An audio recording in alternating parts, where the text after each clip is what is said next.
बिस्मिल्लाहिर्रहमानिर्रहीम इय्याका नअबुदु व इय्याका नस्तईन। मेरे पाकिस्तानियों, मैं अभी रात के तकरीबन 12 बजने लगे हैं, तो मैं आपके सामने सिर्फ मुख्तसर बात करना चाहता हूँ, और वो बात है ये जो सारा तोशा खाना का ड्रामा चल रहा है। तो मैं ये वाज़ेह कर दूँ कि ये ज़रूरी आपका समझना है कि तोशा खाना ये है क्या। ये तोशा खाना 70 साल से एक ही कानून बना हुआ है तोशा खाना का, जो जिसको भी तोहफे मिलते हैं 70 साल से, चाहे prime minister, president, minister, army chief, वो सारों का एक ही कानून है। उसी कानून के मुताबिक जो भी तोशा खाना से मैंने चीज़ें ली, उस कानून के मुताबिक चला। अब ये केस जो तोशा खाना का चलना शुरू हुआ, ये आपको समझना चाहिए कि इस केस के ऊपर, ये तोशा खाना केस के ऊपर मेरे घर के ऊपर हमला हुआ। 4 दिन पहले पुलिस पहुंच गई कि जी आपने वो तोशा खाना का एक मजिस्ट्रेट के सामने केस सुनने जाना है। 4 दिन पहले पुलिस पहुंच गई और यहाँ पूरा मेरे घर के ऊपर 26 घंटे अटैक हुआ। मुझे जब 9 मई को गैर आइनी और कानूनी तौर पे अगवा किया गया इस्लामाबाद हाई कोर्ट से, तो मुझे जब जेल में ले गए पुलिस लाइंस में, वहाँ मुझे एकदम पता चलता है कि एक जज साहब, जज हुमायूं दिलावर वहाँ बैठे हुए हैं और वो आपके ऊपर तोशा खाना के केस के ऊपर कोई कार्रवाई करना चाहते हैं। ना मेरा वकील, ना मुझे केस का पता, और पता चलता है कि वो उधर आके मेरे ऊपर फर्द जुर्म लगा के चले जाते हैं। फर्द जुर्म लगा सकते ही नहीं जब तक कि मेरे ऊपर जब तक मुझे पूरी तरह बताया ना जाए कि वो है क्या, मेरे सामने फर्द जुर्म लगता है या मेरे वकील के सामने। जब हमें यह पता चला, उससे अगले दिन हमने रिक्यूज़ल का कहा। हमने कहा जी हमें इन जज साहब से जिस तरह इन्होंने कार्रवाई किया है, हमें कोई इंसाफ की तवक्को नहीं है। ये 11 मई को हमने किया। उसके बाद बहरहाल एक पूरा सिलसिला चलता रहा जिसमें ये वाज़ेह होता गया कि एक प्लान बना हुआ है कि तोशाखाना में इमरान खान को डिस्क्वालीफाई करना है। मुझे एक सवाल दिए गए, 35 सवाल दिए गए, क्वेश्चन जज साहब ने कि जी इनके जवाब दो। मुहर्रम की छुट्टियां भी थी, खैर हमने बड़ा ज़ोर लगा के उसका जवाब तैयार किया। मैंने कोई 1 घंटा अदालत में खड़े होके कल सारे सवालों का जवाब दिया। इन्होंने 2 कोई गवाह रखे हुए थे, सरकारी गवाह। कोई भी ऐसी चीज़ नहीं थी जो मैंने 35 सवालों में जवाब नहीं दिए। एक एक चीज़ का जवाब दिया।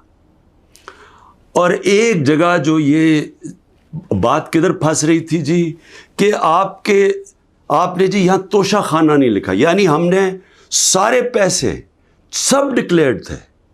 जितने तोशा खाना के पैसे थे बैंक में डिक्लेयर्ड थे, वो सारे मेरे इलेक्शन कमीशन के सामने डिक्लेयर्ड थे। वो मैं जो FBR थी उसके सामने डिक्लेयर्ड थी, वेल्थ टैक्स में डिक्लेयर्ड था, सब कुछ डिक्लेयर्ड है। एक जगह पे कहते जी ये पैसा तो है लेकिन यहाँ इसके ऊपर तोशा खाना नहीं लिखा। अब ये मेरे अकाउंटेंट ने भरा हुआ था, 40 साल से मेरी वही अकाउंटिंग फर्म है। तो मैंने अपने गवाह में लिखा कि ये अकाउंटेंट का काम है आके आपको एक्सप्लेन करे, पैसे तो हैं कि जी उसने तोशा खाना पैसे के आगे लिखा या नहीं लिखा। हालांकि वो अकाउंटेंट क्लियर है कि कानूनी तौर पे उसने ठीक किया। अब वो अकाउंटेंट ने आना था। आज पता चलता है जज साहब कहते हैं जी 1 घंटे में गवाह को प्रोड्यूस करो। गवाह रास्ते में होता है, कहते अब हमने कैंसिल कर दिया, अब कोई गवाह आप सामने नहीं ला सकते। मैं ये सवाल पूछता, ये कोई मिलिट्री ट्रायल हो रहा है? मेरा हक है फेयर ट्रायल के लिए, यानी एकदम गवाह कैंसिल कर दिए। मैंने कोई 5-6 गवाह लेके आने थे ताकि वो एक्सप्लेन करे। जो 35 क्वेश्चंस इन्होंने भेजे उनके जवाब में मुझे मौका तो मिले कि अगर कोई पूछे, मेरे वकील उनको سمجھانے کے لیے گواہ تو اس لیے ہوتے ہیں، گواہی سارے کینسل کر دیے، اور آج اب ایسے لگ رہا ہے کہ کل فرد جرم قائم کر دیں گے. یعنی مجھے سمجھ نہیں آ رہی کہ یہ جلدی اتنی کیا ہے. کیا کل 2 دن آج گواہ آ جائے، کل گواہ آ جائے، اس کے بعد پھر آپ نے جج صاحب فیصلہ کرنا ہے وہ آپ نے کرنا ہے. لیکن مجھے تو موقع ملے کہ ہر دنیا میں ایک موقع ملتا ہے انسان کو فیئر ٹرائل کا، وہ مجھے موقع دینا چاہیے. اور ابھی سپریم کورٹ میں یہ بھی کہہ دوں کہ ہم نے ریکیوزل کا بھی ان جج صاحب کا کہا ہوا ہے کہ ہمیں ان کے اوپر اعتماد نہیں ہے. وہ پڑا ہوا ہے اسلام آباد ہائی کورٹ میں. وہ اسلام آباد ہائی کورٹ بدقسمتی سے فیصلہ نہیں کر رہے چیف جسٹس صاحب. میں یہ بھی کہہ دوں کہ صرف اتنی زیادہ پتہ نہیں میں کتنے کیسز میں ہوں، صرف 2 ججز کے اوپر میں نے ریکیوزل کا کہا ہوا ہے. ایک اسلام آباد ہائی کورٹ کے چیف جسٹس اور دوسرے یہ جسٹس دلاور. یہ میرا رائٹ ہے کہ اگر میں سمجھ رہا ہوں مجھے انصاف نہیں مل رہا تو میرا یہ حق ہے کہ میں ان کو ریکیوز کرواؤں، ان کو کہوں کہ کسی اور کو بھیج دے. اب وہاں بھی فیصلہ نہیں ہو رہا اسلام آباد ہائی کورٹ میں. ہم سپریم کورٹ میں گئے ہیں، سپریم کورٹ کہہ رہے ہیں کہ اسلام آباد ہائی کورٹ فیصلہ کرو، اور سپریم کورٹ نے کہا کہ تب تک انہوں نے جسٹس دلاور نے فیصلہ نہیں کرنا جب تک کہ یہ اس کے اوپر فیصلہ نہیں ہوتا ٹرانسفر پہ. لیکن مجھے لگ رہا ہے کہ کل انہوں نے فیصلہ کر دینا ہے، اس لیے میں رات کو لیٹ آپ کے سامنے آ رہا ہوں. میں آخر میں ایک اور بات کہتا چلوں کہ فیس بک پہ 2014 میں جسٹس دلاور نے اپنی فیس بک پہ میرے اوپر ایسے ریمارکس دیے ہوئے ہیں جس سے لگتا ہے کہ وہ مجھے انصاف نہیں دے سکتے. یعنی ان کی ایک پرسنل ڈسلائک اس میں سامنے آ رہی ہے. ہم نے یہ چیف جسٹس صاحب اسلام آباد والوں کو کہا کہ دیکھیں یہ پریجوڈسڈ ہے. انہوں نے جا کے ایف آئی اے کو کہا کہ بتاؤ کہ جناب یہ ٹھیک ہے یا نہیں، یہ جو فیس بک پہ ان کی پوسٹ تھی. ایف آئی اے نے وہ چیک کر کے کہ کیونکہ وہ ڈیلیٹ کر چکے تھے پوسٹ، انہوں نے واپس کہا دی وہاں تو پوسٹ ہی نہیں ہے.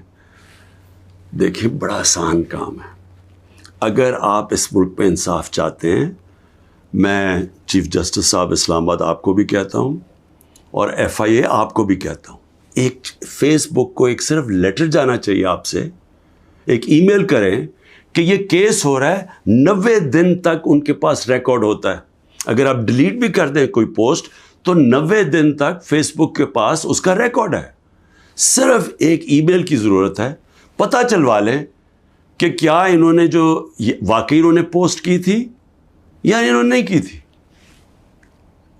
آدھے گھنٹے میں سارا اس کا پتہ چل جائے گا کہ کیا جسٹس دلاور نے واقعی وہ میرے اوپر جو بڑی ان کا مائنڈ شو کرتا ہے کہ وہ شاید میرے سے انصاف نہ کر سکیں، وہ پوسٹ میں ریفلیکٹڈ ہے.